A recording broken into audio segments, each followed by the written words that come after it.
जिंदाबाद जिंदाबाद जिंदाबाद तेजस्वी यादव जिंदाबाद जिंदाबाद जिंदाबाद तेजस्वी यादव जिंदाबाद जिंदाबाद जिंदाबाद अब्दुल वारिस सिद्दीकी जिंदाबाद जिंदाबाद जिंदाबाद।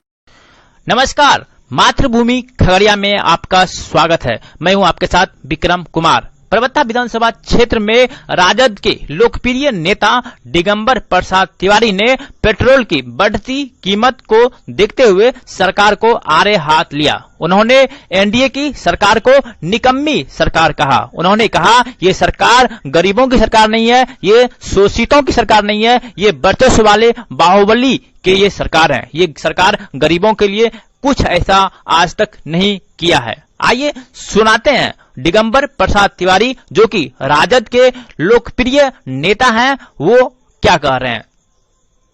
वापस जाओ वापस जाओ नीतीश सरकार वापस जाओ वापस जाओ वापस जाओ। इनकलाब जिंदाबाद जिंदाबाद जिंदाबाद लालू यादव जिंदाबाद जिंदाबाद जिंदाबाद तेजस्वी यादव जिंदाबाद जिंदाबाद जिंदाबाद अब्दुल वारिस सिद्दीकी जिंदाबाद जिंदाबाद जिंदाबाद आनंद सिंह जिंदाबाद जिंदाबाद जिंदाबाद लालू यादव जिंदाबाद जिंदाबाद जिंदाबाद। नीतीश कुमार गद्दी छोड़ो गद्दी छोड़ो गद्दी छोड़ो। राजद नेता दिगंबर तिवारी, तो ये चल रहा है परबत्ता विधानसभा में चुनाव की बात करेंगे, तो यहाँ पे मतलब क्या जनता को संबोधित करना चाहेंगे आप। नहीं, जनता से यही कहेंगे कि जो वर्तमान सरकार है, ये कीमत पर जो है डीजल पेट्रोल में लगातार वृद्धि होते जा रही है। पिछले एक महीना से जो डीजल की कीमत थी कम से 15 से 20 रुपया, और पेट्रोल और डीजल का कीमत लगातार जो है बराबर होते जा रहा है, जबकि डीजल और पेट्रोल के कीमत में काफी अंतर रहता था। डीजल जो है वो किसानों के लिए परमावश्यक है। इसलिए मैं ये कहना चाहता हूँ राजद की तरफ से कि परबत्ता की जनता सब जागरूक हो और नीतीश कुमार अपना गद्दी छोड़े, और ये जो महंगाई जो इस कदर बढ़ती जा रही है इसे वापस करे, डीजल का दाम वापस ले, और जो पूर्व की स्थिति थी वही बरकरार रहे डीजल और पेट्रोल के लिए। यही मेरा कहना है। परबत्ता के जो वर्तमान विधायक हैं रमनंद सिंह, क्या उन्होंने परबत्ता के विकास के लिए योगदान नहीं दिया। वर्तमान विधायक जो पिछले 15 साल से परबत्ता में आतंक का राज्य कायम कर रखा है, इन्होंने जो परिवार में विभेद की नीति चलाई, दमन का नीति चलाया, विकास इनके लिए कोई खिलौना सा रह गया है। परबत्ता में कोई विकास नहीं हुआ है।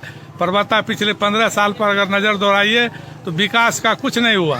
केवल आपसी लड़ाई झगड़ा और छोटे मोटे झगड़े में विधायक जो है लोगों को उलझाए रखा, आतंक के राज कायम कर दिया है, और लोग में जो है शांति अमन चैन गायब हो चुका है। इस विधायक के डर से लोगों में अमन शांति नहीं है। धन्यवाद।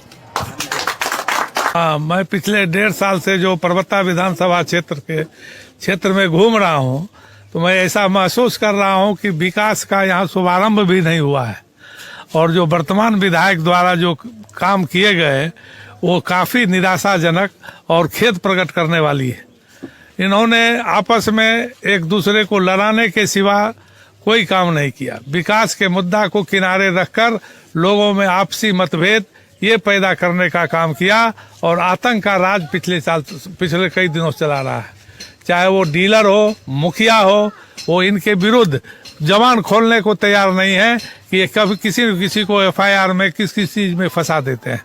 उस डर से कोई इनके सामने कुछ बोलता नहीं है, और विगत 15 सालों से ये आतंक फैलाए हुए हैं इस विधानसभा क्षेत्र में। मैं सेवानिवृत्ति के उपरांत मैं जब इस क्षेत्र में आया तो मेरा मेन मोट्टो है इस समस्या को, इस विकास की गंगा को इस क्षेत्र में बहाना। मैं बचपन से ही समाज से जुड़ा रहा, चाहे अपने सेवा कार्य में भी इस समाज के काम करते आया हूं, और सेवा और समाज से जुड़ा रहा हूं। इसी भावना के तहत और मैं राजद में प्रवेश किया।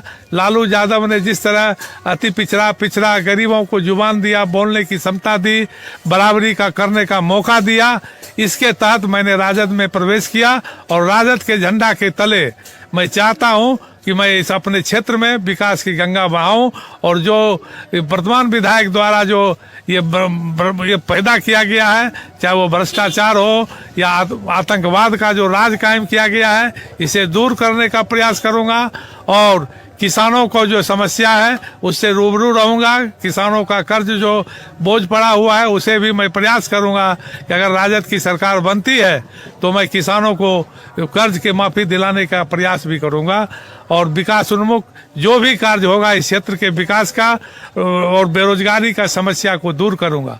और आज जो है पूरे देश में एक संविधान संकट आ गया है, संविधान पर जो है खतरा आ रहा है, इसलिए संविधान को बचाने के लिए जो भी मुझे करना पड़ेगा, चाहे मुझे जो भी सहयोग जनता से लेना पड़ेगा, जनता के द्वारा करना पड़ेगा, चाहे कितना भी आंदोलन करना पड़े, मैं उसमें निष्ठापूर्वक लगा रहूंगा।